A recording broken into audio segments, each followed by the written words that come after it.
Bismillahirrahmanirrahim. Assalamualaikum warahmatullahi wabarakatuh. Alhamdulillahi ala ihsani wa syukru lahu ala taufiqih wa amtinani. Asyhadu an la ilaha illallah wahdahu la syarika lahu ta'ziman li sya'nih wa asyhadu anna Muhammadan abduhu wa rasuluhu da'ila ridwanih.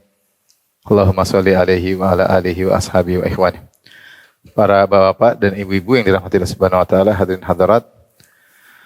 Pada kesempatan kali ini kita akan membahas tentang kehidupan setelah kematian, yaitu untuk mengingatkan kita bahwasanya kehidupan yang sedang kita jalani ini hanyalah salah satu fase atau destinasi yang bukan destinasi yang terakhir. Masih ada destinasi berikutnya yang panjang, bahkan sampai tempat yang abadi. Oleh karenanya di antara tujuan para rasul diutus oleh Allah Subhanahu wa taala untuk mengingatkan akan hakikat tersebut, ya. Karena memang manusia diciptakan di atas muka bumi untuk diuji. Maka sebagian manusia lalai dan lupa sehingga menjadikan dunia adalah segala-galanya, seakan-akan destinasi yang dia tempati ini adalah destinasi terakhir. Dan hanya sedikit yang sadar, yang menyadari bahwasanya bukan ini kehidupan yang sesungguhnya. Masih ada kehidupan yang hakiki yang setelah kematian. Makanya Allah Subhanahu wa taala menyebutkan wadhkur ibadana Ibrahim wa Ishaq wa Yaqub ulil aidi wal absar inna akhlasnahum bi khalisatin dzikrad dar. Kata Allah Subhanahu wa taala, dan ingatlah hamba-hamba kami Ibrahim, Ishaq dan Yaqub yang memiliki ilmu dan rajin beramal. Inna akhlasnahum bi khalisah. Sungguhnya kami telah mengkhususkan mereka dengan suatu perangai yang indah, yaitu dzikrad dar. Mereka suka mengingatkan akan hari akhirat. Jadi para nabi terpuji karena mereka sering mengingatkan manusia akan adanya hari kiamat. Maka pada kesempatan kali ini kita sama-sama untuk mengingatkan diri kita tentang perjalanan hidup setelah kematian. Baik, saya akan sebutkan fase-fase kehidupan kita, mudah-mudahan terlihat di layar, ya. Tentunya ada beberapa fase. Yang pertama adalah kehidupan dimulai dari fase janin, ya. Sebagaimana kita ketahui, ketika kita berusia beberapa bulan di dalam perut ibu kita, maka yursalu ilaihi malak, dikirim malaikat, fayanfukhu fihi ruh. Maka malaikat tersebut meniupkan ruh dengan izin Allah. Maka dimulailah kehidupan kita dalam fase janin, ya. Dalam fase janin. Oleh karena dalam syariat, kalau waktunya bayar zakat, orang punya janin, dia dianjurkan juga bayar zakat. Karena dalam janin tersebut sudah ada ruh. Maka mulailah perjalanan kehidupan.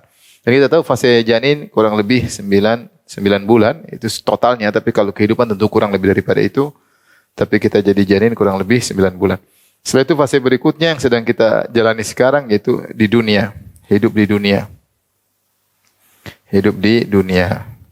Di dunia tentunya tidak panjang-panjang sekali, ya. Umur kita tidak sampai 100, ya.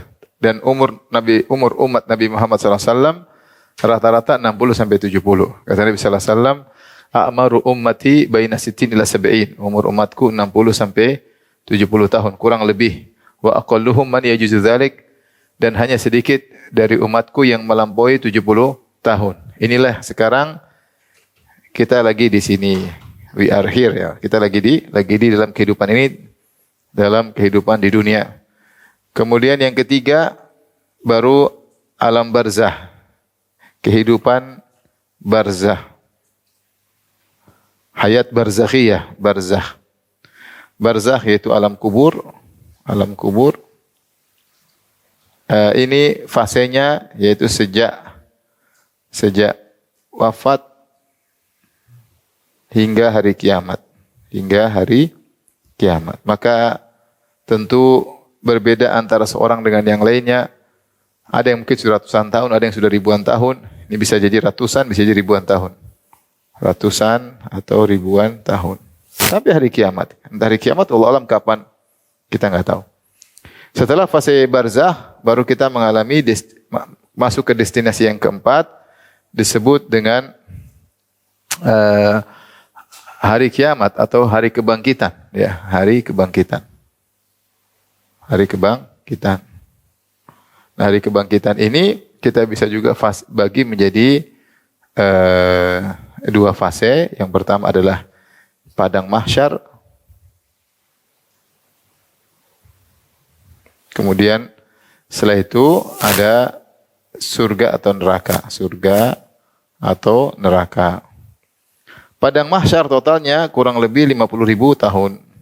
Fi yaumin kana miqdaruhu khamsina alfasana. Kata Nabi, kata Allah Subhanahu wa taala, di hari yang manusia di padang tersebut 50.000 tahun. Adapun surga neraka maka abadi. Abadi. Nah, secara sederhana kalau kita bandingkan kehidupan kita, masa kehidupan kita dengan yang selanjutnya, maka ternyata kehidupan ini cuma hanya sebentar, ya. Ternyata dia sangat singkat. Sangat singkat, ya, karena dia cuma 60 sampai 70 dan sekarang kita sudah usia berapa, ya? Entah tinggal berapa umur kita. Tetapi perhatikan, setiap detik yang kita lewati akan mempengaruhi nasib kita pada destinasi berikutnya, ya. Ini yang jadi masalah, setiap detik yang kita lewati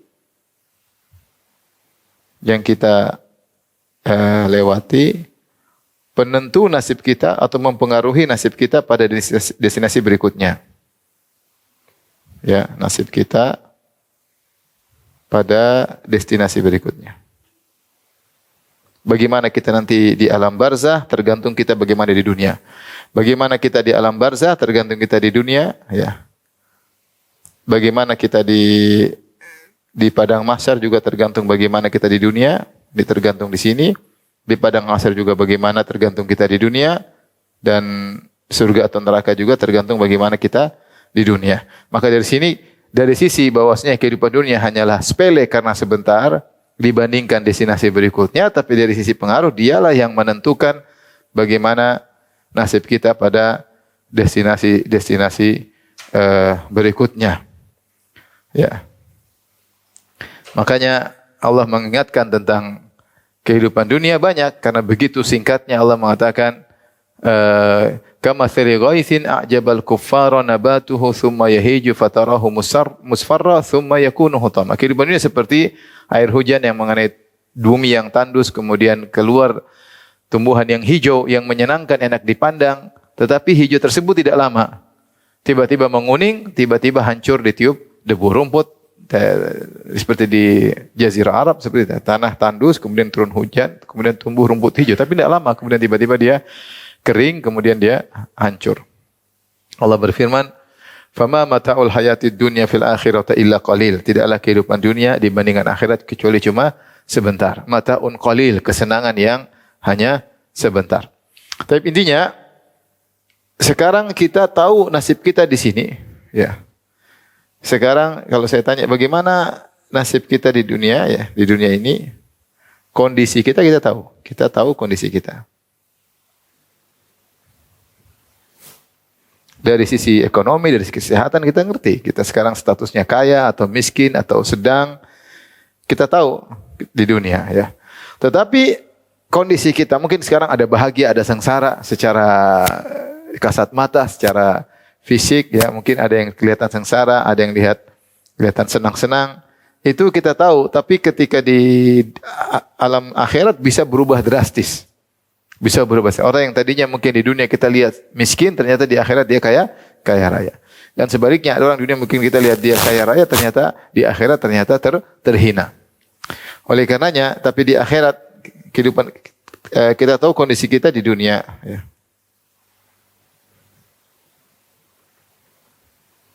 Di akhirat nggak ada yang tahu. Nggak ada yang tahu. Makanya tentunya yang kita harapkan adalah sukses dunia dan akhirat. Tetapi sungguh merugi orang yang sukses dunia ternyata di akhirat tidak sukses.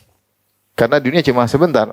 Sebentar. Allah Subhanahu wa taala berfirman tentang hari kiamat, kata Allah Subhanahu wa taala, khafidatur rafi'ah.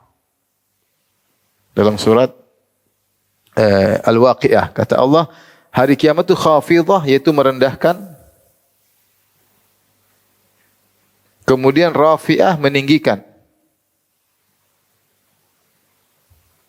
Maksudnya apa? Ada orang di dunia kelihatannya rendah, atau orang di dunia kelihatannya tinggi, kaya raya, terkenal, tapi ternyata di akhirat dia statusnya tragis, ternyata dia jadi terhina dan dia sangat rendah. Seperti Nabi sebutkan tentang orang-orang yang sombong. Kata Nabi SAW, yuhsyaruna al-mutakabbiruna yawmal qiyamah ka'amsalidz dzarfi suwari rijal yaksyahumudz dzul min kulli makan. Orang-orang sombong di dunia akan dikumpulkan, dibangkitkan pada hari kiamat di padang mahsyar, seukurannya kecil seperti semut tapi dalam bentuk manusia. Maka mereka khawatir diinjak-injak pada hari kiamat kelak ketika manusia semuanya dikumpulkan pada hari kiamat. Allah berfirman, "Qul innal awwalina wal akhirina la majmu'una ila miqati yaumin ma'lum." Sungguhnya seluruh manusia dari awal sampai akhir akan dikumpulkan pada hari tersebut. Maka ini contoh, ada orang di dunia sombong dan angkuh, semua orang hormat sama dia, takut sama dia, ternyata pada hari kiamat khafidah, Allah rendahkan habis-habisan sehingga dia hampir keinjak oleh manusia yang lain, terhina sehina-hinanya.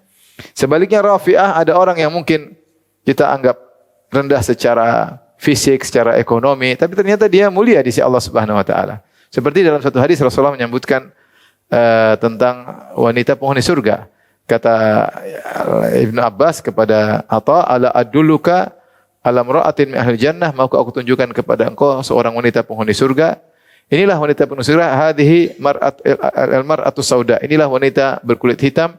Atatin Nabi sallallahu alaihi wasallam, dia datang menemui Nabi dan dia berkata, "Ya Rasulullah, inni usra wa inni atakasyaf." Ya Rasulullah, saya ada kena penyakit, yaitu penyakit ayan atau kejang-kejang. Kalau saya lagi kambuh, tersingkap sebagian aurat saya. Fad'ullah an yashfiyani, berdoalah kepada Allah agar Allah sembuhkan aku. Maka Rasulullah bertanya, "In syi'ti da'auti laka fayashfiyakillah wa in syi'ti sabarti walakil jannah." Kalau kau mau saya doakan, Allah sembuhkan engkau. Tapi kalau kau mau, kau sabar, kau masuk surga. Kata dia, "Asbir ya Rasulullah, saya pilih sabar masuk surga. Akan tapi udullah alla atakasyaf, tapi berdoalah kepada Allah agar aku ketika kambuh tidak tersingkap." Maka Rasulullah doakan dia. Sehingga wanita ini ternyata dia sakit-sakitan. Dan sakitnya enggak sembuh karena dia enggak ingin sembuh, dia ingin masuk surga. Tetapi kalau dia lagi kambuh, dia kejang-kejang, tidak tersingkap apa? Auratnya. Nah, seandainya wanita itu hidup di tengah-tengah kita, mungkin kita memandang dengan pandangan kasihan, udah berkulit hitam, kemudian sakit-sakitan. Tapi ternyata itu di dunia. Hukum akhirat ya ternyata sangat tinggi kedudukannya. Nah, ini yang terkadang kita lupa untuk menyiapkan diri pada kehidupan berikutnya, sementara kita sibuk untuk menghabiskan seluruh energi kita untuk mencari status di dunia. Sementara sudah kita dengar saudara kita meninggal, si fulan meninggal, teman kita meninggal, kemarin baru ketemu kita, sekarang sudah meninggal, sudah berpindah kepada alam berikutnya, alam hakiki, entah bagaimana nasibnya. Yang kita inginkan kita sukses dunia dan akhirat. Tapi ya, yang ujung terbaik adalah akhirat. Kata Nabi kata Allah Subhanahu wa taala, "Faman zuhzi'a 'anil nar wa udkhilal jannata faqad faz." Siapa yang diselamatkan dari neraka, dimasukkan surga, maka dialah yang sukses. Wa mal hayatud dunya illa mata'ul ghurur. Tidaklah kehidupan dunia kecuali kehidupan yang menipu. Maka seorang dunia ini silakan cari dunia, tetapi untuk akhirat. Kalau dia punya rezeki, dia sedekahkan, dia berbakti sama orang tua, dia beramal soleh.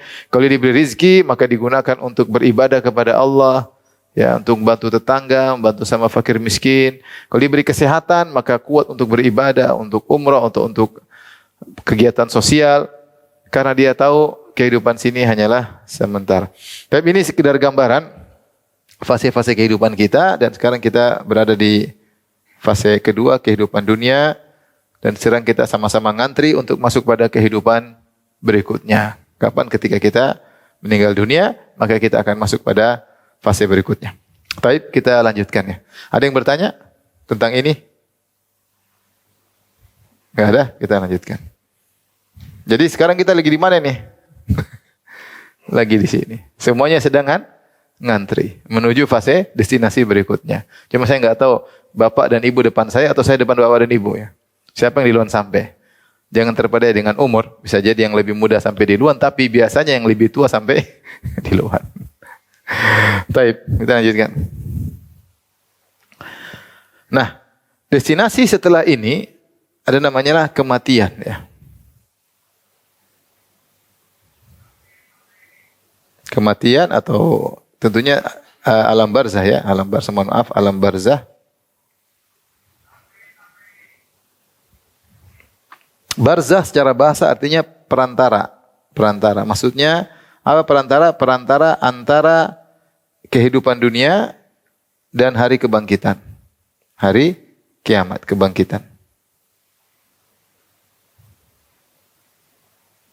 Dunia, antara hidup dunia, maka disebut dengan alam barzah. Dikenal juga dengan alam kubur. Kenapa alam kubur? Karena kebanyakan orang ketika meninggal maka dikubur. Tapi sungguhnya kalau dia sudah meninggal, mau dikubur, mau dibakar oleh api, mau dimakan oleh ikan hiu, mau meledak, dia akan masuk pada alam berikutnya. Dia keluar dari alam dunia, masuk ke alam barzah. Makanya nggak ada namanya kalau orang sudah masuk alam barzah kembali lagi itu nggak ada, itu bohong aja. Nggak ada namanya ruh bergentayangan itu nggak ada. Yang ada jin ngaku-ngaku ya. Atau sudah mati balik lagi, ini nggak ada. Sudah ditanya malaikat mungkar nakir kemudian selamat keluar lagi, itu nggak ada. Orang udah mati dia akan masuk alam kubur atau alam barzah. Namun sebelum masuk alam barzah yaitu harus melewati namanya kematian. Kematian baru bisa berpindah ke alam barzah ya. Baru berpindah ke alam barzah. Nah, sementara kematian, hadirin hadirat Allah Subhanahu wa taala, ini ada tiga hal terkait kematian. Yang pertama disebut dengan sakaratul maut. Yang kedua namanya al-ihtidhar. Ini proses keluar nyawa dari jasad. Kemudian yang ketiga disebut dengan al-maut, kematian. Kematian itu apa? Yaitu ruh keluar dari jasad. Ruh keluar dari jasad. Dari jasad diambil oleh malaikat, diterima oleh para malaikat.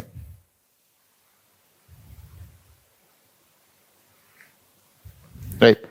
Ini akan kita lewati. Yang pertama sakratul maut. Sakratul maut itu maksudnya apa? Dari sakr maksudnya hal yang menutup. Makanya disebut mabok, disebut muskir.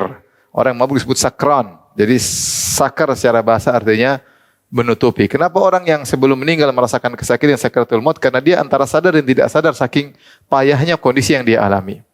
Ya, dan itu kondisi yang sangat berat. Kita aja kalau sakit sedikit, sakit demam kita enggak enak, sakit perut kita enggak enak, GERD ketika kambuh kita enggak enak, apalagi sakit yang menuju pada kematian.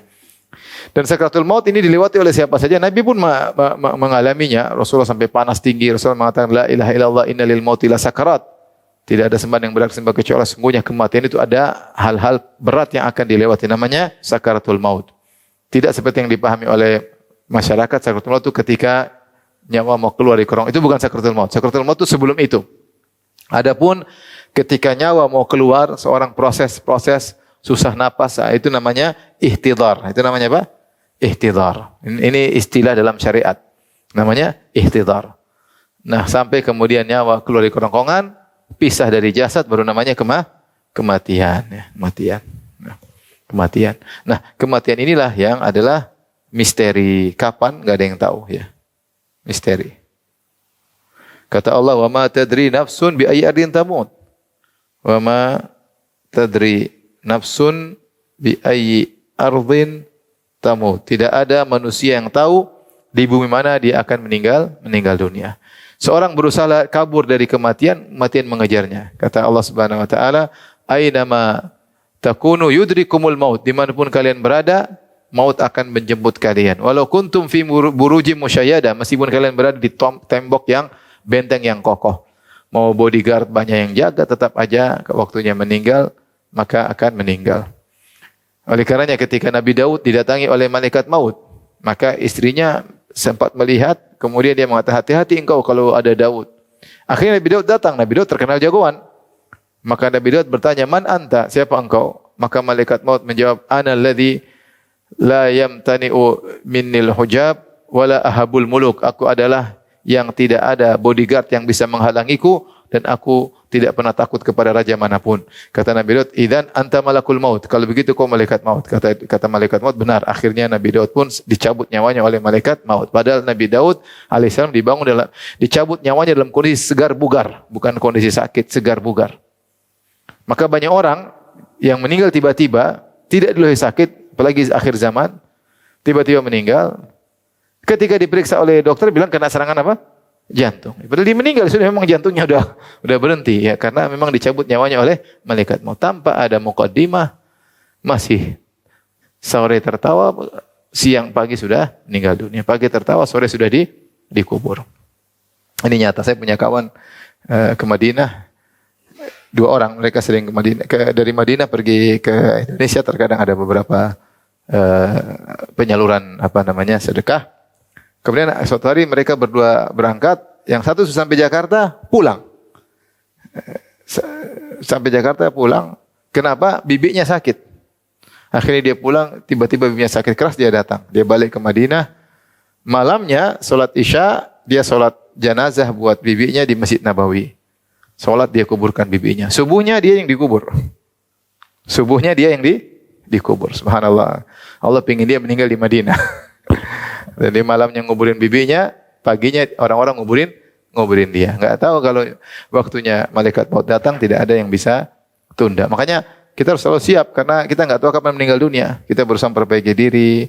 Sudah ada deposit amal enggak yang kita siapkan kalau kita meninggal dunia? Sekarang oke, kita sehat walafiat, ketawa ke TV, punya aset, tapi di akhirat belum tentu.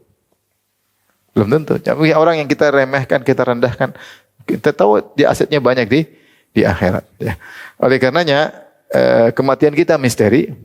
Kata Allah, "Ainama takunu yudrikumul maut walau kuntum fi burijim musayyadah." Kalian dimanapun berada, maut akan menjemput meskipun dalam benteng yang kokoh. Kalau seorang pun lari, maut mengejar dari belakang, dia lari, maut akan berpindah dari depan menyambutnya. Kata Allah Subhanahu wa taala, ya siapa yang yudrikul maut ya, siapa yang kabur ya, maka nyamut akan menyambutnya dari depan ya. Maka seorang tidak akan bisa kabur dari kematian ya. Qul innal mauta alladzi tafirruna minhu fa innahu mulaqikum. Kata Allah, katakanlah kematian yang kalian kabur darinya, maka dia akan menyambut dari depan. Kita olahraga, kita makan sehat, kita kan enggak mau mati. Siapa yang pengen mati? Tapi waktunya mati juga. Mau lagi olahraga, mau lagi apa, waktunya meninggal. Maka kematian pasti, meskipun misteri, pasti semua kita rasakan. Yang jadi pertanyaan, persiapan kita bertemu dengan kematian tersebut. Mati semua mati, tapi bagaimana cara mati kita? Bagaimana cara mati kita? Seperti seorang berkata, semua orang akan mati, tapi kau mati kenapa? Kau mati dalam perjuangan, mati dalam ibadah, atau mati sedang bermaksiat, mati atau santai-santai, enggak ada. Semua mati akan mati. Tinggal mati bagaimana yang merupakan penilaian Allah Subhanahu wa taala. Karenanya kita belajar destinasi berikutnya apa yang kita hadapi. Baik, setelah seorang meninggal dunia secara sederhana, maka malaikat maut akan datang mencabut nyawanya. Kalau dia beriman maka dia kecabut dengan mudah, kalau dia tukang maksiat maka dicabut dengan penderitaan, tapi tidak ada yang lihat. Allah mengatakan bahwasanya walau tara idzil mujrimuna kalau seandainya engkau melihat bagaimana orang-orang pendosa dicabut nyawanya oleh para malaikat, namun engkau tidak melihat. Walau tara idz yatawaffal ladzina kafarul malaikatu, ya, kalau seandainya kau bisa melihat bagaimana orang-orang para malaikat mencabut nyawa orang-orang kafir, yadribuna wujuhahum adbarahum, sambil dipukul wajah mereka dan belakang mereka. Tetapi itu hal gaib, tidak ada yang bisa lihat karena terkait dengan ruh, terkait dengan apa? Ruh, ya. Setelah malaikat mau cabut, maka kemudian disambut oleh para malaikat yang lain, ya, bisa malaikat rahmat, bisa malaikat azab, maka manusia akan masuk pada alam berikutnya, yaitu alam barzah. Alam ini alam tersendiri. Sebagaimana kita kalau tidur kita masuk dalamnya alam tidur, alam tersendiri. Seorang tidak bisa masuk dalam alam tersebut kecuali dia tidur. Kalau dia terbangun dia keluar dari alam tersebut. Alam barzah pun ini alam tersendiri. Alam barzah itu bukan kalau kita buka kuburan alam barzah, bukan. Alam barzah alam tersendiri. Bagaimana untuk masukinya? Mati dulu baru bisa masuk dalam tersebut. Dia alam tersendiri. Dinamakan barzah alam kubur karena banyak orang meninggal di kubur. Seandainya tidak dikubur pun dia akan masuk dalam alam tersebut. Sebagaimana kita kalau masuk alam tidur, mimpi, ya kita harus tidur dulu baru masuk dalam mimpi. Kalau enggak tidur enggak bisa. Maka seorang kalau meninggal baru masuk dalam alam tersebut. Di alam barzah maka ada 3 hal yang akan dihadapi oleh seorang. Yang pertama namanya himpitan kubur, dhammatul qabr. Yang kedua namanya fitnah kubur. Dan yang ketiga namanya adalah balasan. Balasan itu nikmat atau azab kubur. Adapun yang pertama himpitan kubur, semua orang akan merasakannya. Semua orang merasakannya. Dia bukan siksaan, tapi dia seperti SOP yang harus dilewati oleh seorang. Seperti seorang akan meninggal akan merasakan sakaratul maut. Seperti seorang hidup dia pasti merasakan sakit. Enggak ada orang enggak sakit. Kau hidup kau pasti melewati sakit. Namanya orang hidup dia pasti ada tawanya, ada tangisnya, ada sedihnya. Nah, di alam barzah kalau orang masuk alam barzah dia akan merasakan himpitan. Dia akan merasakan himpitan. Sampai Rasulullah mengatakan lau salima minha la salima minha Sa'ad bin Mu'adz. Seandainya ada yang selamat, Sa'ad bin Mu'adz akan selamat dari himpitan kubur. Tapi Sa'ad bin Mu'adz orang soleh pun tidak akan lolos dari himpitan kubur. Ini adalah kesulitan yang dihadapi setiap orang yang akan meninggal dunia. Setelah itu baru kemudian didatangi oleh malaikat Munkar Nakir. Fitnah kubur maksudnya pertanyaan Munkar atau Nakir, Munkar dan Nakir tentang 3 hal, ya. Siapa Tuhanmu? Apalagi kemudian? Apa agamamu? Muhammad. Ya. Kemudian siapa nabimu? Perlu diketahui, jawaban ini bukan jawaban hafalan, tapi iman. Oleh karenanya, orang kalau tidak punya iman, dia tidak akan bisa jawab. Seperti Rasulullah sebutkan orang munafik. Orang munafik itu siapa? Orang munafik tinggal di zaman Nabi SAW. Mereka sholat bersama Nabi. Mereka kadang berjihad bersama Nabi. Mereka sering melihat ceramah Nabi, mendengar ceramah Nabi. Mereka hidup bersama Nabi. Tetapi ketika ditanya di alam barzah, man nabiyuk?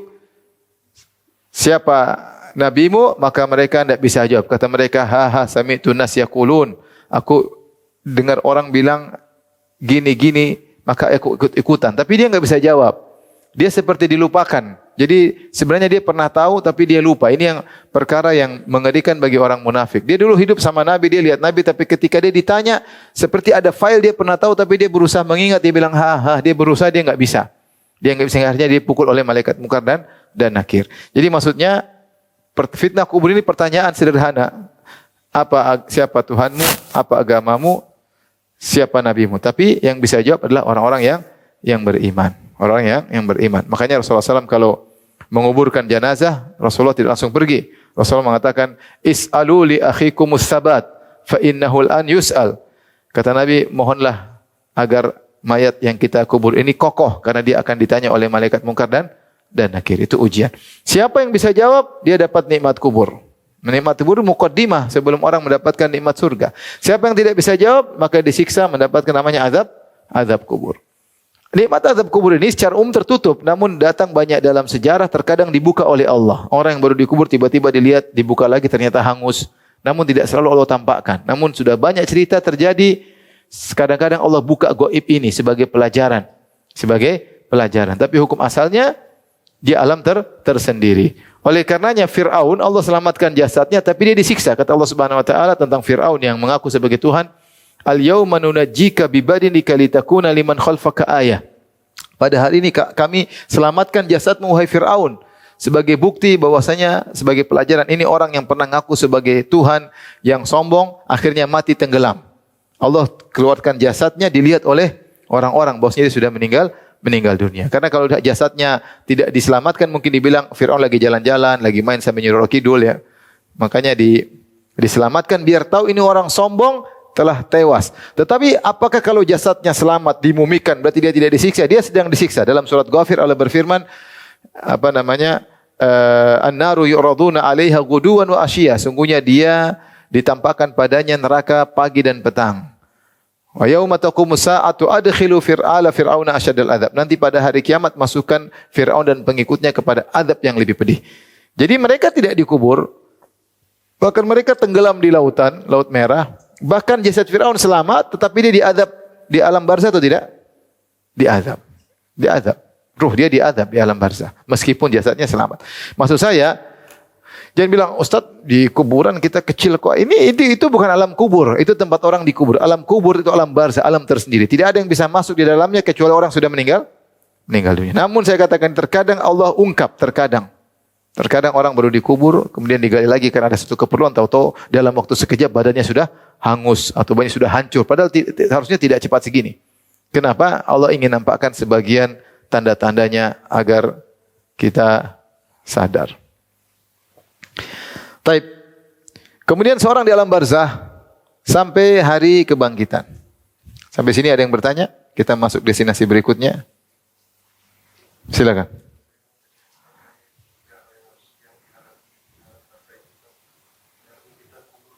Ini namanya dhammatul qabr. Dhammatul qabr tadi orang merasa sempit aja ketika dia masuk, dia mau ditanya persiapan dia merasa ada kesempitan, tapi bukan siksaan. Beda kalau orang kafir disebut hatta takhtalifa adla'uhu. Kalau orang yang pendosa akan dihimpitkan sampai tulang belulangnya masuk. Tapi ini enggak sampai begitu, cuma ada rasa sempit. Seperti orang mau dicabut nyawa kan merasa sesak. Nah, kira-kira gitu. Nah, ketika dia dikubur mau proses ditanya juga ada yang dia lewati, itu kesempitan. Semua melewatinya. Bahkan Sa'ad bin Mu'adz yang Nabi mengatakan ihtazza arsyur rahman li mauti Sa'ad, arsy Allah bergetar gara-gara wafatnya Sa'ad karena dia orang soleh, itu pun tidak akan selamat dari itu. Semua kita akan mengalaminya. Tapi itu seperti SOP, sebenarnya kita hidup kita juga sakit ya. Tapi ya kalau orang beriman itu akan mengangkat derajatnya, akan mengangkat apa? Derajatnya. Lagi yang bertanya, Ibu?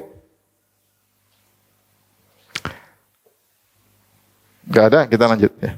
Kita masuk pada destinasi berikutnya. Ada namanya hari kebangkitan ya. Hari kebangkitan kita tadi bilang apa? Padang mahsyar.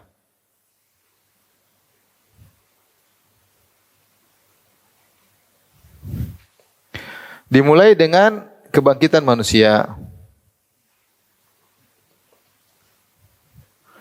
Kebangkitan manusia dengan proses pertama adalah tiupan sangkakala pertama. Sangkakala pertama. Kemudian tiupan sangkakala kedua.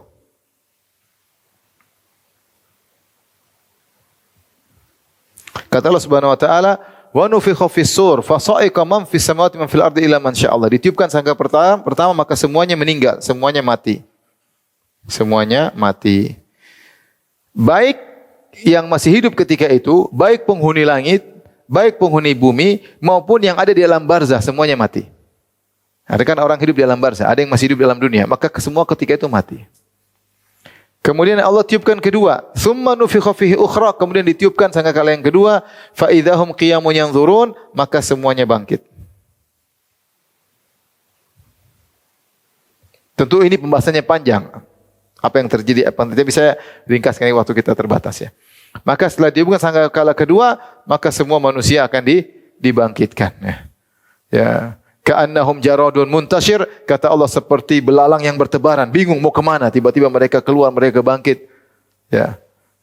Mereka bingung mau ke arah mana. Ya. Tiba-tiba ada suruhan suara mengumpulkan mereka di situ namanya padang mahsyar. Ketika mereka dibangkitkan dalam kondisi berbeda-beda,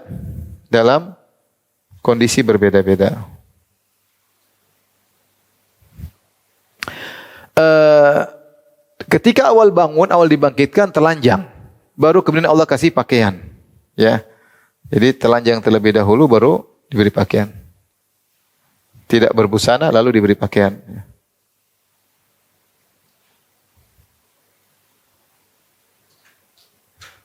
Kata Nabi SAW, yuhsyarun nasu yaumal qiyamati hufatan uratan gurlan buhman. Manusia dibangkitkan pada hari kiamat dalam kondisi tidak berpakaian, kemudian belum disunat, tidak pakai alas kaki dan tidak ada harta yang dia bawa. Ya. Kata Nabi, bacakan firman Allah, kama bada'na awwala khalqin nu'iduh. Sebagaimana kami keluarkan manusia pertama kali dari perut ibunya, tanpa pakaian, tanpa alas kaki, tanpa ada harta sama sekali dan belum disunat, nanti ketika dibangkitkan pun demikian. Ketika Nabi menyampaikan hal ini, apa kata Aisyah? Ya Rasulullah, ar-rijal wan nisa alaysa yanzuru ba'dhum ila awrati ba'd? Ya Rasulullah, bukan laki-laki wanita sama-sama telanjang, tidakkah mereka saling melihat? Kata Nabi, al-amru asyaddu min an yanzura ba'dhum ila awrati ba'd. Perkaranya lebih dahsyat sehingga orang enggak mikir itu.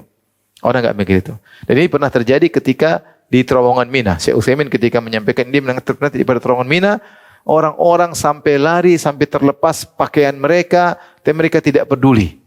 Ya. Sampai saya juga ketemu dengan sebagian kawan yang sempat selamat ketika tsunami Aceh. Dia cerita, Aceh kita kena banjir, kena ini, sampai ada yang selamat, sampai baju lepas-lepas kita pun tidak peduli. Kita pikir bagaimana, yang penting apa? Selamat. Saking dahsyatnya, sehingga seorang tidak sempat berpikir melihat satu dengan yang lainnya. Kemudian setelah itu Allah kasih pakaian, wa awwalu ma yuksa minal khalaiq Ibrahim. Dan yang pertama kali dikasih pakaian adalah Ibrahim alaihissalam. Nah, manusia dibangkitkan dalam kondisi berbeda-beda, ya. Maka ada orang kafir, kemudian ada orang mukmin. Adapun orang kafir, maka awal dibangkitkan berjalan di atas kepalanya, berjalan di atas kepala. Afama yamshi mukibban ala wajhi, apakah orang berjalan di atas kepalanya? Ketika Rasulullah menyebutkan orang kafir akan dibangkitkan berjalan di atas kepala, maka ada yang bertanya, Rasulullah, bagaimana cara berjalan di atas kepala? Kata Rasulullah SAW, awalaysa alladhi amsyahu fid dunya ala rijlaihi qadiran ala amsyahu ala wajhi? Bukankah Allah yang di dunia buat dia bisa jalan di atas kedua kaki, mampu untuk buat dia berjalan di atas kepala? Allah mampu. Kenapa? Karena selama ini mereka berbuat syirik kepada Allah, telah datang banyak dalil menunjukkan Allah Maha Esa, namun mereka tetap mensekutukan Allah Subhanahu wa taala. Allah larang mereka menyembah makhluk, mereka malah menyembah makhluk, entah menyembah nabi, entah menyembah malaikat, entah menyembah berhala. Ya, karena urusan duniawi maka mereka mendahulukan kesyirikan daripada tauhid, maka mereka dibalik kepalanya. Ya, selama ini Allah melarang hal ini, melarang hal itu, mereka langgar semuanya karena mereka ingin bersenang-senang di dunia. Apa kata Allah Subhanahu wa taala? Alladzina kafaru yatamatta'una wa ya'kuluna kama ta'kulul an'amu wan naru mathwal lahum. Adapun orang kafir, mereka bersenang-senang, mereka makan-makan sebagaimana hewan makan binatang ternak makan, tidak ada pikiran akhirat, tidak mikir itu semua, maka tempat kembali mereka adalah neraka jahanam. Adapun orang mukmin, maka dua kondisi. Yang pertama orang soleh. Yang kedua para pelaku maksiat.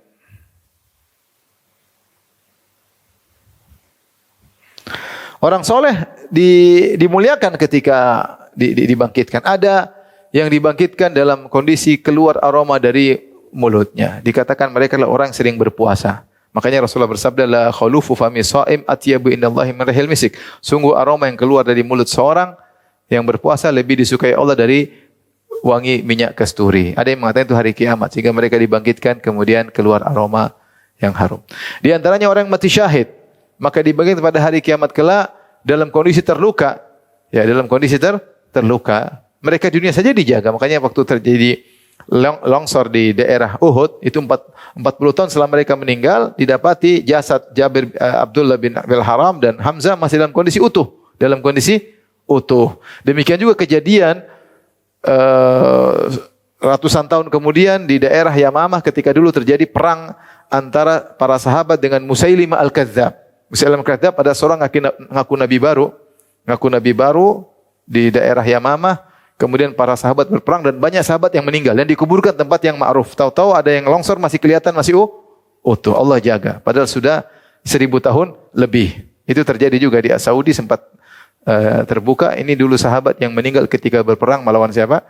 Musailimah yang mengaku sebagai nabi palsu. Nah, pada hari kiamat kelak, orang-orang yang meninggal mati syahid dibangkitkan, masih ada kelihatan luka. Al-launu launud dam, kata Nabi, warna-warna darah, warihu rihul misik, tapi wanginya aroma minyak kasturi. Ini Allah muliakan. Contoh lagi, orang yang suka azan, kata Nabi sallallahu alaihi wasallam, al-muadzinuna anaqun nas yaumal qiyamah, atwalun nas anaqun yaumal qiyamah. Orang yang tukang azan, maka mereka kelihatan paling tinggi pada hari kiamat kelak. Kenapa? Karena selama ini mereka selalu meninggikan leher mereka untuk mengumandangkan, mengagungkan Allah. Allahu Akbar, ya. Sampai ada khilaf, mana yang lebih afdal, imam atau muadzin? Kenapa? Ada yang bilang imam, karena imam yang jadi imam. Ada yang bilang abu adzin. Kenapa? Gara-gara muadzin orang datang ke masjid. Gara-gara muadzin orang datang ke masjid. Dan ketika dia berkumandang suaranya sampai kemana saja, maka benda-benda mati pun akan bertasbih mendoakan dia, ya. Maka orang ini akan terkenal pada hari kiamat, terlihat dari jauh paling tinggi. Dan seperti itu ya, maka orang-orang rajin ibadah seperti orang yang meninggal dalam kondisi ihram. Ketika ada sahabat yang meninggal ketika wukuf di Arafah, tahu-tahu jatuh keinjak onta, kemudian meninggal dunia, Rasulullah mengatakan, la tukhammiru ra'sahu, jangan kalian tutup kepalanya ketika dikubur, ya. Wala tuhannituhu, jangan kasih minyak wangi. Kenapa? Dia sedang berihram. Orang ihram kan dilarang pakai minyak wangi, dilarang tutup apa? Kepala kalau laki-laki. Kata Nabi, fa innahu yub'atsu yaumal qiyamati mulabbiyan, karena dia akan dibangkitkan pada hari kiamat dalam kondisi bertakbir, Allahu akbar, labbaik Allahumma labbaik, labbaik la syarika lak. Jadi dimuliakan. Dan demikian orang-orang saleh akan diperlihatkan, disohorkan oleh Allah Subhanahu wa taala, ya. Sampai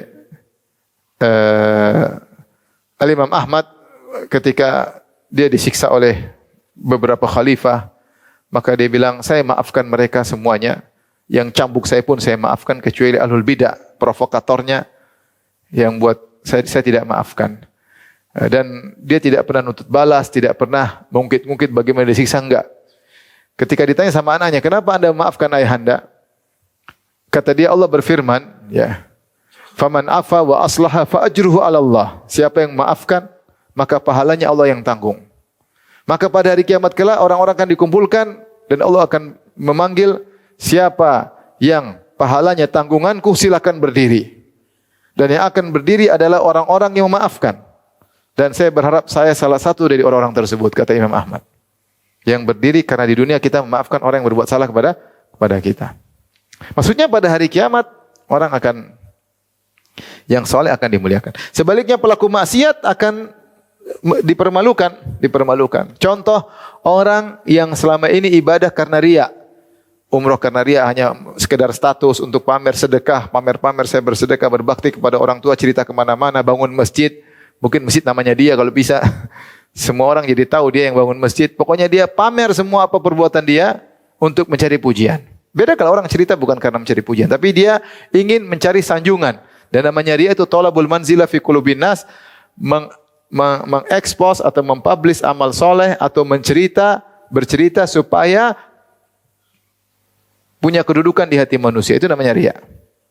Maka pada hari kiamat Allah akan permalukan. Kata Nabi sallallahu alaihi wasallam dalam Sahih Bukhari, man sama Allahu bih wa man yura'i bih. Siapa yang dunia cerita-cerita sum'ah, saya pernah begini, maka Allah permalukan dia. Dan siapa yang perlihatkan amalannya supaya dipuji, Allah akan permalukan dia. Bagaimana Allah permalukan? Kata para ulama, yaitu kalau dia sholat, kalau dia berdakwah, kalau dia puasa, kalau dia bersedekah, maka pada hari itu Allah tunjukkan pahala dia luar biasa banyak. Dia sudah gembira dapat pahala, tiba-tiba Allah hancurkan. Kenapa? Karena ternyata dia dulu cuma cari pujian manusia, cuma ingin di-like sama orang. Maka ini ngeri, ya. Maksudnya Allah Subhanahu wa taala permalukan orang-orang yang bermaksiat pada hari kiamat. Di antaranya orang yang suka minta-minta. Sedikit minta-minta tidak punya malu, ya. Kata Nabi sallallahu alaihi wasallam, la tazalul mas'alatu bi ahadikum hatta yalqallaha yaumal qiyamah wa laisa ala wajhi muz'atul lahmin. Akan senantiasa salah seorang dari kalian minta-minta, tidak punya malu, minta ini, minta belikan ini, tolong, padahal tidak darurat. Minta terus, tidak punya rasa malu. Sampai dia bertemu pada Allah hari kiamat kelak dan dia tidak punya daging di wajahnya. Itu bertemu dengan Allah dengan wajah tengkorak. Kenapa? Dia tidak punya malu. Maka akan dipilih. Ada orang dibangkit wajah tengkorak. Ini dulu di dunia suka minta-minta. Tadi orang yang sombong akan dibangkitkan seperti apa? Seperti semut. Hampir diinjak-injak. Karena di dunia merasa besar, sombong, angkuh, arogan luar biasa. Hari kiamat seperti semut yang akan diinjak-injak. Kemudian di antaranya siapa juga yang mengambil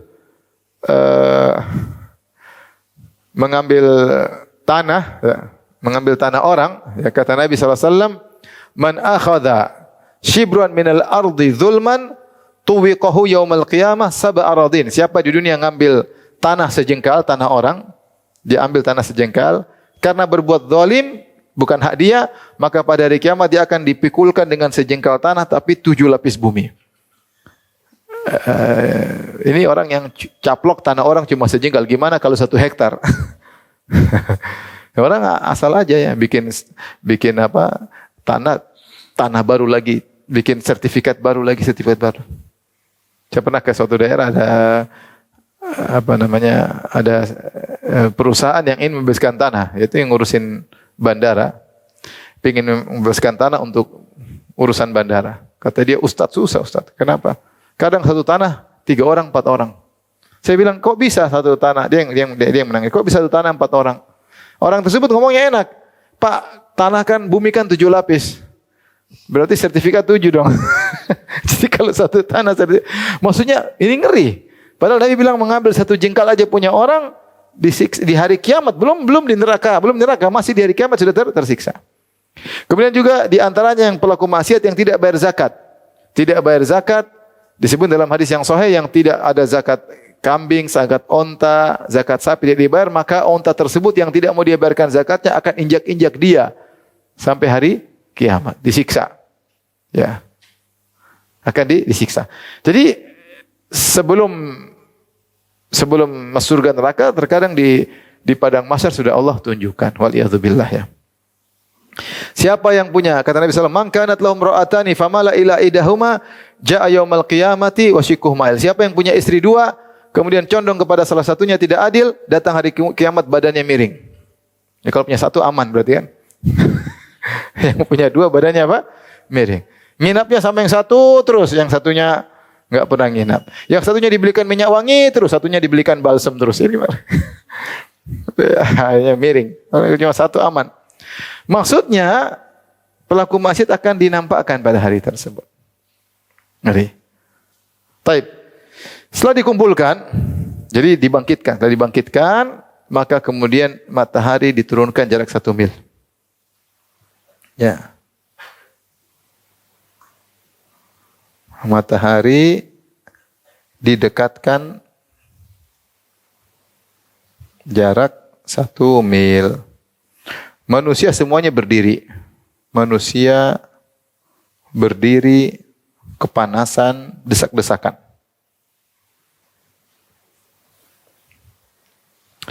Makanya disebut yaumul qiyamah. Kenapa yaumul qiyamah? Yaumul qiyamah itu maksudnya al-qiyamat, itu maksudnya berdiri bahasa Arab.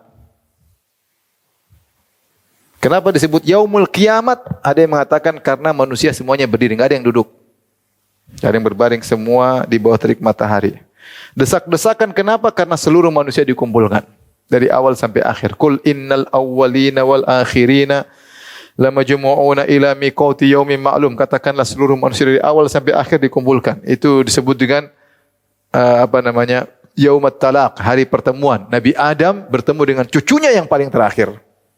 Dikumpulkan pada hari tersebut. Pertemuan antara Allah dengan makhluknya. Pertemuan antara penghuni langit dengan penghuni bumi. Disebutkan malaikat-malaikat pada turun. Dari langit pertama, langit kedua, semua turun untuk menghadiri hari tersebut. Hari Yaumim Mashhud. Hari yang sangat disaksikan. Hari yang sangat mengerikan. Maka matahari jarak 1 mil, orang kepanasan, minta agar Allah segera datang memulai persidangan. Maka dikenal namanya Syafaatul Uzma. Disitulah Nabi SAW beri Syafaatul Uzma. Jadi orang datang kepada Nabi Adam. Wahai Nabi Adam, mintakan kepada Allah agar Allah segera datang. Nabi Adam menolak. Nabi Adam, saya dulu pernah melanggar perintah Allah. Nafsi-nafsi saya juga butuh syafaat. Idhabu ila Nuh. Pergilah kepada Nabi Nuh. Wahai Nuh, engkau begini, kata Nabi Nuh menolak. Saya enggak bisa. Pergilah kepada Nabi Ibrahim. Ibrahim juga menolak. Saya pernah begini. Nabi Musa saya pernah begini. Nabi Isa menolak. Sampai kepada Nabi Muhammad SAW. Maka Nabi pun sujud di bawah arsy. Dan muji-muji Allah, kata Nabi SAW, fayuftahu alayya min mahamid la uhsinu hal'an. Maka saya puji Allah dengan pujian-pujian yang sekarang saya belum bisa. Nanti saya baru bisa ketika di hari tersebut.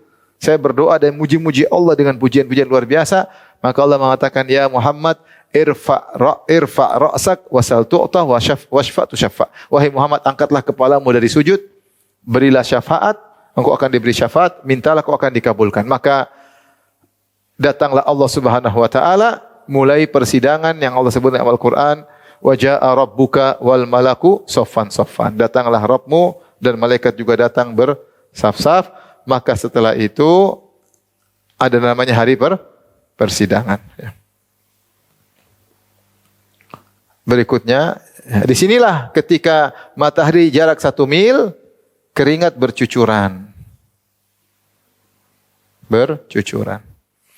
Faminhum man yakuna araquhu ila ka'baihi. Di antara manusia ada yang keringatnya sampai di kedua mata kakinya. Ini kita enggak bisa kiaskan dengan alam sekarang. Kalau alam sekarang mungkin air kita bilang, tapi ada yang keringatnya sampai di mata kaki. Wa minhum man yakuna araquhu ila saqaihi. Ada yang keringatnya sampai ke betisnya. Ada yang ila rukbatayhi, kepada sampai lututnya. Ala haqawai, sampai ke pinggangnya. Wa minhum man yuljimul araqu iljaman. Ada di antara mereka yang keringat sampai ke mulutnya.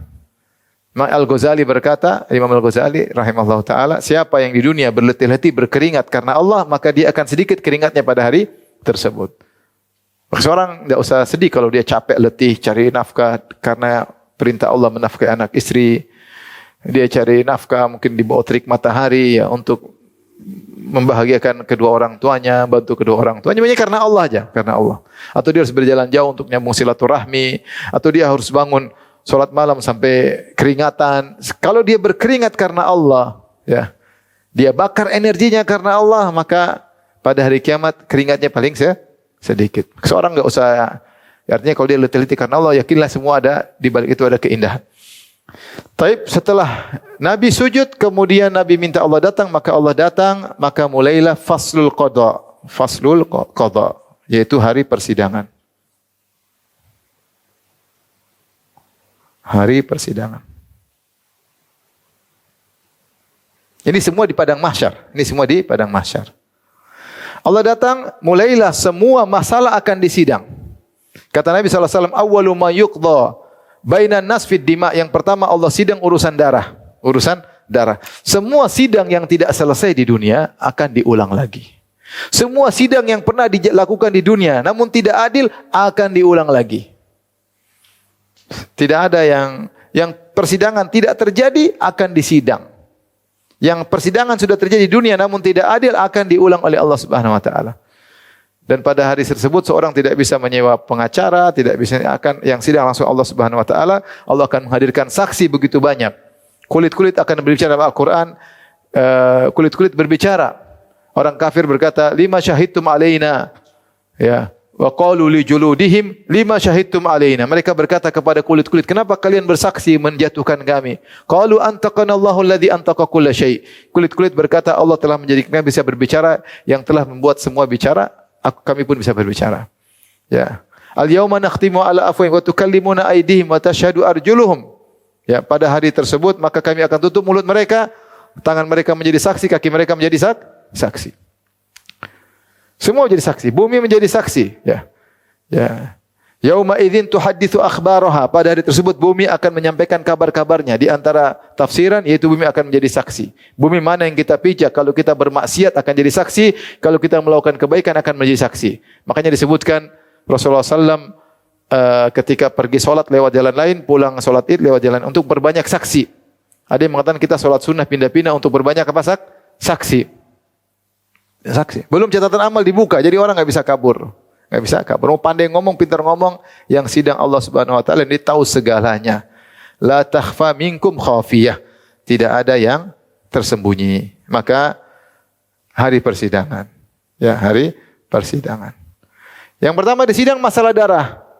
Ada orang yang terbunuh dan yang membunuh. Maka yang terbunuh, dia pegang kepalanya berlumuran darah dengan satu tangannya dia menggandeng orang pembunuhnya. Maka kepalanya berbicara, Ya Rabbi, anna hadha qad qatalani. Dia di depan Allah, Ya Allah, sungguhnya dia yang telah membunuhku. Sambil dia pegang kepalanya.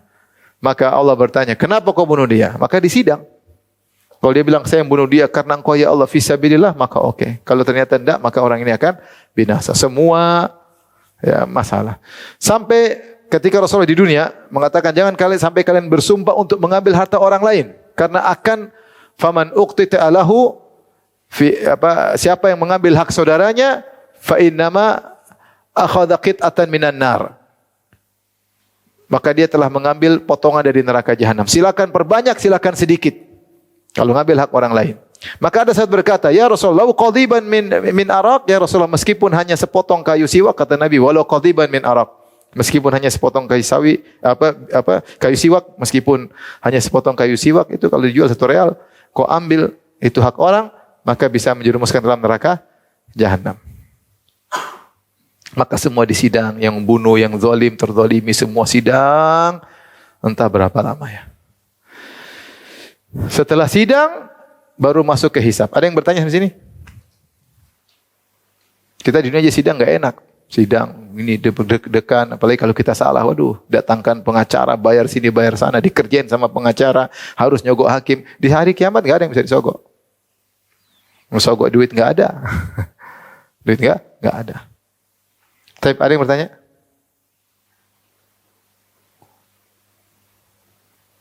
Kalau nggak ada, kita lanjut. Setelah fasul qadha, kita lanjut. Ini semua masih di padang mahsyar, masih di padang mahsyar. Berikutnya adalah al-hisab. Ada yang mengatakan berikutnya adalah penerimaan catatan kaki, yaitu tatayyurus suhuf. Catatan buku, catatan amal, terbangan diterima oleh penerimaan catatan amal.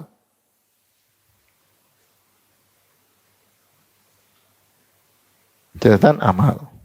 Semua dikasih catatan amal.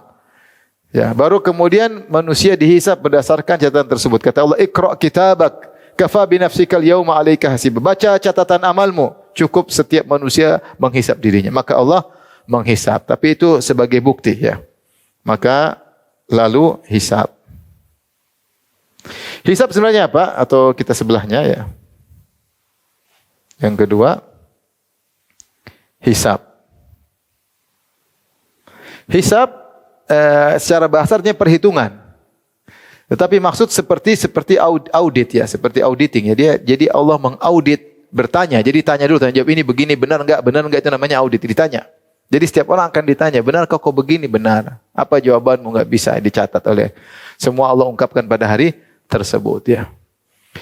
Dan hisab ini setelah sidang ya, setelah sidang ya. Maka setelah semua disidang, maka ketahuan mana benar mana salah, maka kemudian dihisab ya. Ditanya, yaitu audit atau pertanyaan. Banyak yang ditanya, secara umum seluruh nikmat akan dihisab.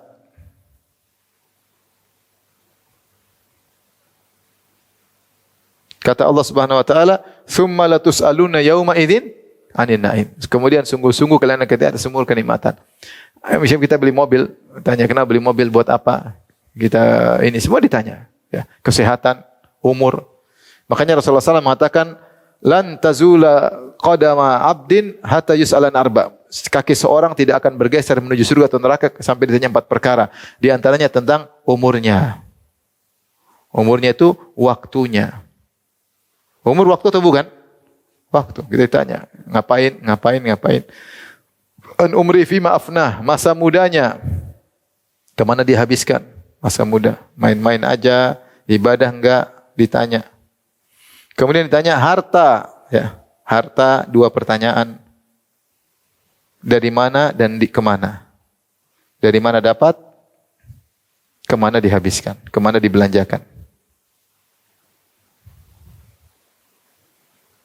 Pertanyaan pertama sudah bikin banyak orang binasa. Dari harta yang haram, mencuri, riba, hasil zina, hasil penipuan, hasil macam-macam. Kalaupun dia selamat dari pertanyaan pertama, belum tentu dia selamat pertanyaan kedua, di mana dibelanjakan.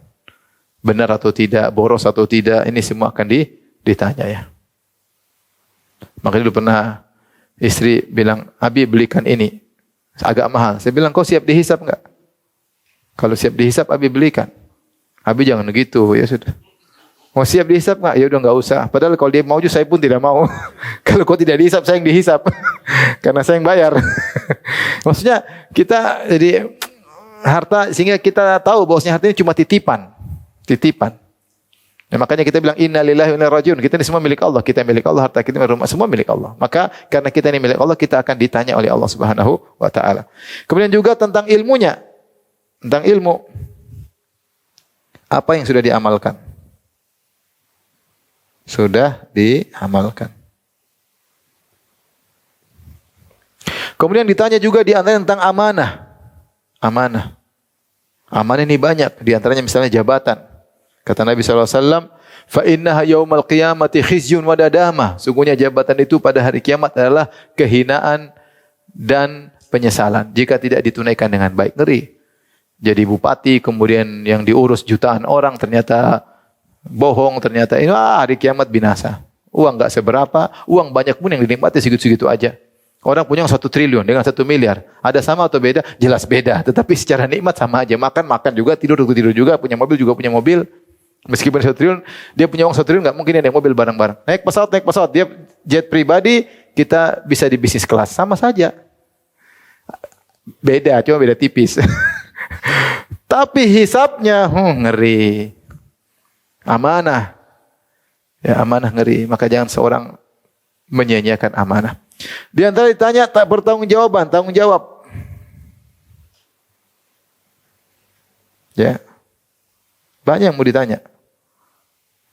Tanggung jawab. Kata Nabi SAW, kullukum ra'in wa kullukum mas'ulun ra'itih. Setiap orang adalah pemimpin. Setiap orang akan ditanya pertanggungjawabannya. Kepala rumah tangga ditanya. Bagaimana istrimu? Sudah dinasihati belum? Anak-anak dibiarin aja atau dinasihati? Ya. Sudah, ya Allah.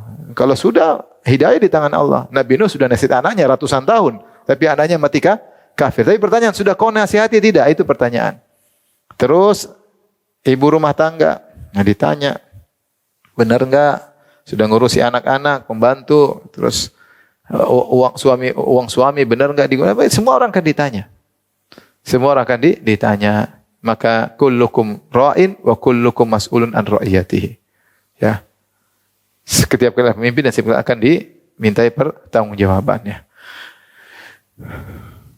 Termasuk nikmat seluruh nikmat. Di antara nikmat yang dihisap misalnya jagoan, ya.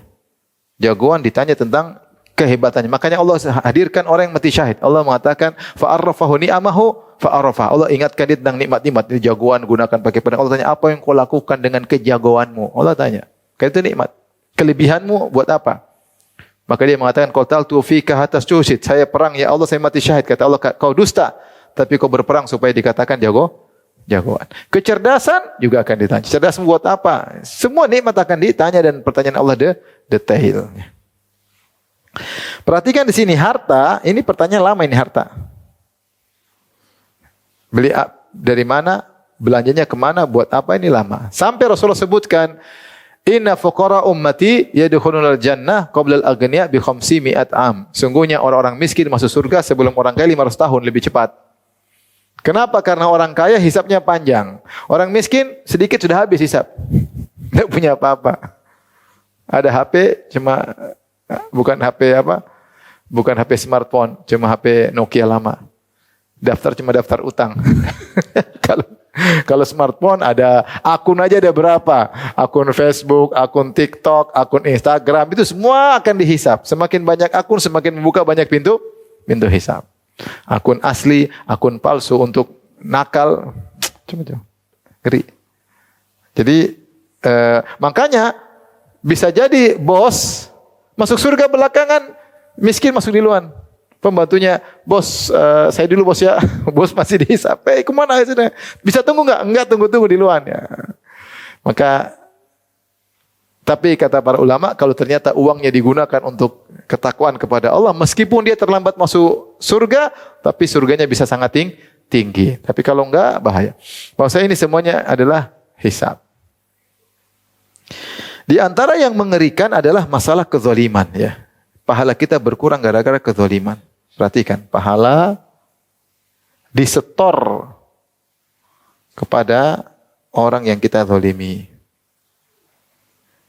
Ini yang mengerikan. Rasulullah mengatakan, atadruna manil muflis, tahukah kalian siapa orang yang merugi? Yang bangkrut. Bangkrut apa? Dia punya aset terus habis, ludes, itu namanya bangkrut. Maka sahabat berkata, al-muflisu fina, orang bangkrut antara kami, yaitu yang tidak punya aset. La mata alahu wala dirham wala dinar. Tidak punya aset, tidak punya dinar, tidak punya dirham. Maka Rasulullah mengatakan, al-muflisu min ummat man ya'ti yaumal qiyamah, yaitu orang yang datang pada hari kiamat kelak. Kemudian wa ya'ti bis salati waz zakati was siyami, dia punya pahala salat, punya pahala zakat, punya pahala puasa. Wa ya'ti wa qad syatama hada, ternyata dia pernah mencaci maki si fulan, pernah mukul si fulan, pernah bunuh si fulan, pernah menumpahkan darah si fulan, pernah ngambil harta si fulan. Wa yu'ta hada min hasil, maka pahalanya dibagi-bagi. Kalau sudah habis pahalanya, ternyata kezalimannya belum selesai, ukhidat min sayyi'atin, dosa-dosa mereka yang diambil, faturihat alaihi, kemudian dilemparkan kepadanya, semua kemudian dilemparkan dalam neraka jahanam. Maka hati-hati, kita jangan sibuk cari pahala aja, tapi hati-hati menzalimi. Karena kalau kita zalim, hak orang kita tahan, pahala kita di-store kepada mereka. Baik. Hasil hisab apa? Hasilnya diketahui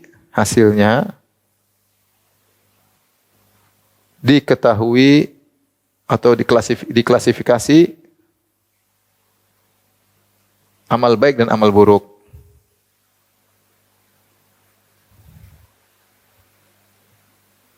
Setelah diklasifikasi, maka masuk pada tahapan berikutnya, yaitu timbangan. Itu apa? Al-mizan. Al-mizan, timbangan. Maka hari itu semua amal ditimbang. Ya Allah punya cara timbang sendiri. Ditimbang. Sehingga siapa? Faman thaqulat mawazinuhu, ya, fahuwa fi isyatin radiyah. Wa amma man khaffat faman thaqulat mawazinuhu fa fi isyatin radiyah. Wa man khaffat mawazinuhu fa ummuhu hawiyah. Siapa yang timbangan kebaikannya berat, masuk surga. Siapa yang timbangan kebaikannya ringan, lebih berat maksiatnya, fa ummuhu hawiyah, maka tempat kembalinya neraka Jahannam. Mama adraka ma hiya, tahukah kalian apa neraka Jahannam? Narun hamiyah, itu api yang dipanaskan, yang tidak seorang pun kuat masuk dalam api tersebut. Seandainya tubuhmu terbuat dari besi, kau akan lebur dalam neraka tersebut. Allati tatila al-afidah, yang kalau neraka membakar, langsung membakar dalam jantung, bukan cuma luar dulu baru dalam. Api neraka kalau bakar langsung luar dalam. Setelah timbangan, ini sudah ada yang bertanya? Ada, kita lanjut. Setelah itu ada namanya zulmah. Zulmah, kegelapan. Allah bikin kegelapan ketika itu. Setelah kegelapan, Allah suruh lewat sirat. Melewati sirat.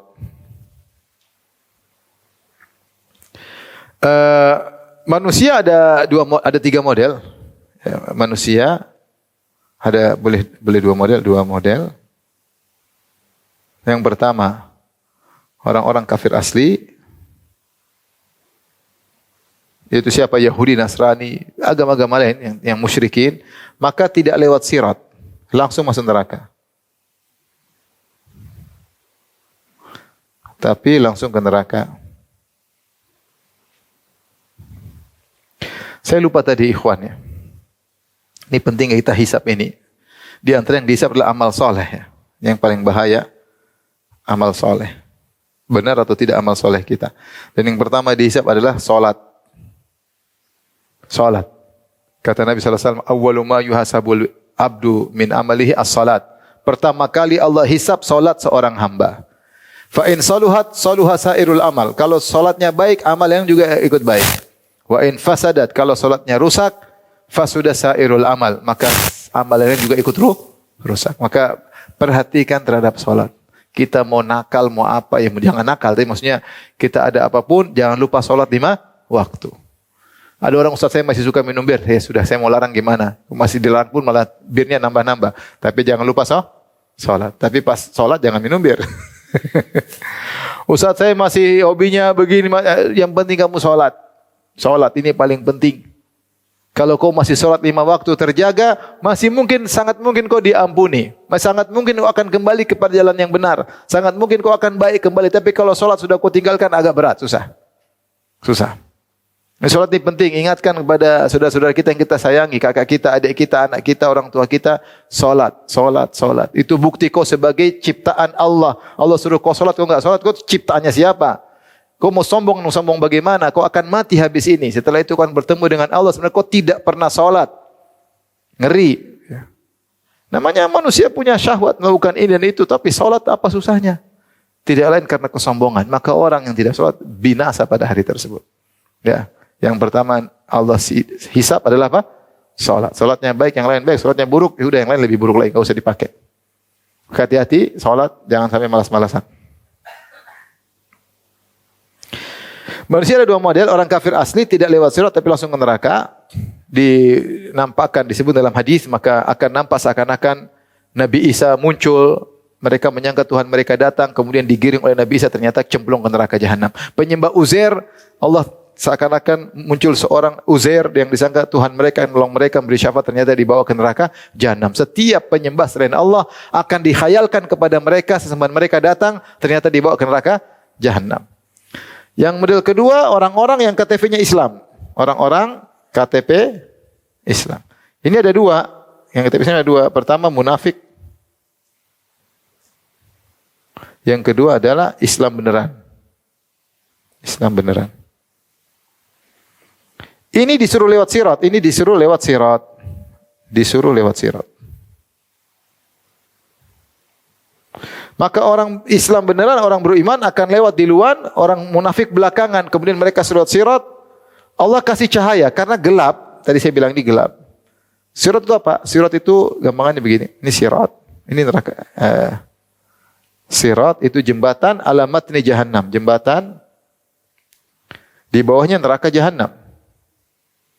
Neraka apinya hitam, gelap, sangat panas. Nah, orang kalau mau lewat jembatan di sini surga, kalau mau lewat menuju surga dia harus lewat jembatan ini. Semua, bahkan Nabi pun lewat. Nabi harus lewat, tapi ada kalau orang beriman cepat. Nah, orang kalau mau lewat harus punya cahaya. Kalau enggak punya cahaya tidak bakalan bisa lewat. Orang munafik dikasih cahaya dulu oleh Allah. Lalu diredupkan. Mereka sudah senang dapat cahaya karena mereka selama ini menipu kaum muslimin. Yukhadi'una Allah walladzina amanu. Mereka menipu Allah dan menipu orang beriman. KTP-nya Islam ternyata mereka benci dengan Islam. Ma yakhda'una illa anfusahum, mereka hanya menipu diri mereka sendiri. Pada hari kiamat kelak Allah kasih cahaya, kemudian cahaya diredupkan, akhirnya mereka masuk ke dalam neraka Jahannam. Ketika cahaya mereka diredupkan, orang beriman berdoa, Rabbana atmim lana nurana waghfir lana innaka ala kulli syai'in qadir. Ya Allah, sempurnakan api kami, jangan sampai redup. Sungguhnya Engkau Maha Kuasa. Faghfir lana, ampuni dosa-dosa kami. Islam benar melewat sirat ada 3 model. Yang pertama, selamat tanpa terluka. Yang kedua, tercabik-cabik tapi selamat. Lalu selamat. Yang ketiga, tercabik-cabik lalu terjungkal ke neraka.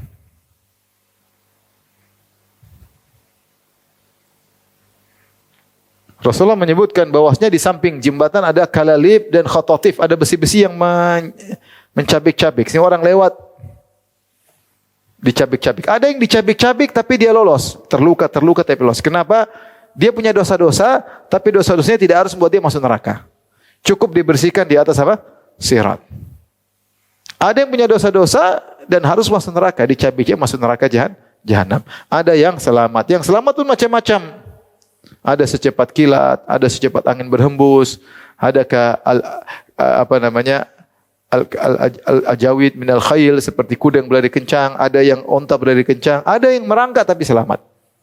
Tapi selamat menuju ke surga. Yang tidak selamat masuk neraka jahanam. Setelah lewat jembatan, orang yang selamat di sini ada namanya kontorah, ya. Kontorah itu antara surga dan neraka. Dikumpulkan, kemudian Allah bersihkan hati mereka karena tidak boleh masuk surga dalam kondisi dongkol, jengkel sama temannya. Dibersihkan seluruh hati mereka. Ya. Kata Allah, wa naza'na ma fi sudurihim min ghillin tajri min tahtihimul anhar. Kami cabut kedongkolan dari hati-hati mereka sehingga mereka masuk surga dengan penuh kebahagiaan. Maka kemudian masuk surga abadi, ya.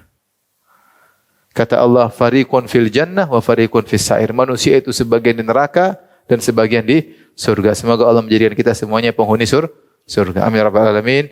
Ini kira-kira gambaran destinasi-destinasi yang akan kita lewati. Hadirin hadirat, semua harus bersiap-siap. Jangan buang-buang umur. Kalau ada kesempatan bisa baca Quran. Kalau bisa beribadah. Kalau bisa silaturahmi. Kalau bisa menyenangkan pasangan. Kalau membahagiakan anak istri silakan. Berusaha jangan zalimi seorang pun. Agar kita ketika wafat dengan husnul khatimah. Wallahu ta'ala alam bisawab. Demikian saja, kalau ada yang bertanya saya persilakan.